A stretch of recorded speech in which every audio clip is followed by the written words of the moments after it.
بسم اللہ الرحمن الرحیم۔ السلام علیکم۔ طلاق کا انوکھا طریقہ۔ تقریباً 50 سال پہلے کی بات ہے، ہمارے گاؤں کے ایک میاں بیوی میں اختلاف ہو گیا۔ بیوی ناراض ہو کر میکے چلی گئی۔ بہن بھائیوں رشتہ داروں نے راضی کرنے کی بہت کوشش کی اور تقریباً 12 سال تک کوشش کرتے رہے، لیکن ناکام رہے اور بات طلاق تک پہنچ گئی۔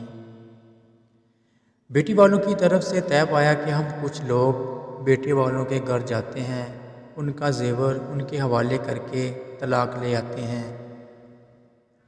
اس دور میں ہمارے ہاں یہی طریقہ رائج تھا۔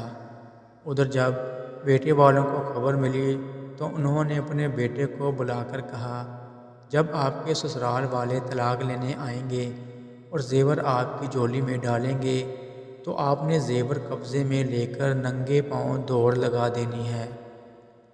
ہم آپ کو پکڑنے کے لیے پیچھے بھاگیں گے اور آپ کو برا بھلا بھی کہیں گے، لیکن آپ نے ہاتھ نہیں آنا، دوڑتے چلے جانا ہے۔ جب اپنے گاؤں کی حد سے باہر نکل جاؤ گے تو پھر طلاق کا لفظ منہ سے نکالنا۔ ہم نہیں چاہتے کہ ہمارے گاؤں کی حدود میں کسی کی بیٹی کو طلاق دی جائے اور اس وجہ سے گاؤں برکت سے محروم ہو جائے۔ لہٰذا ایسا ہی ہوا، جب لڑکی والے آئے اور انہوں نے لڑکی کی جھولی میں زیور ڈالا تو اس نے دوڑ لگا دی۔ بڑا بھائی اسے برا بھلا کہتا ہوا پیچھے بھاگا اور دوسرے دو بھائی بڑے بھائی کو پکڑنے پیچھے بھاگے۔ جب لڑکی والوں نے یہ منظر دیکھا تو کہنے لگے، اسے چھوڑ دو، اس کے پیچھے نہ بھاگو، نہیں طلاق دیتا تو نہ دے۔ آخر وہ واپس لوٹ آئے اور مل بیٹھ کر صلح ہو گئی، جو بعد میں کامیاب ثابت ہوئی۔ ایک وہ لوگ تھے جو طلاق کے معاملے میں اس قدر ڈرا کرتے تھے، اور ایک آج کے لوگ ہیں جو معاذ اللہ چھوٹی چھوٹی باتوں پر فوراً طلاق دے دیتے ہیں۔ طلاق دینے کی 3 قسمیں ہیں، جن میں سے ناپسندیدہ ترین قسم اکٹھی 3 طلاقیں دینا ہے۔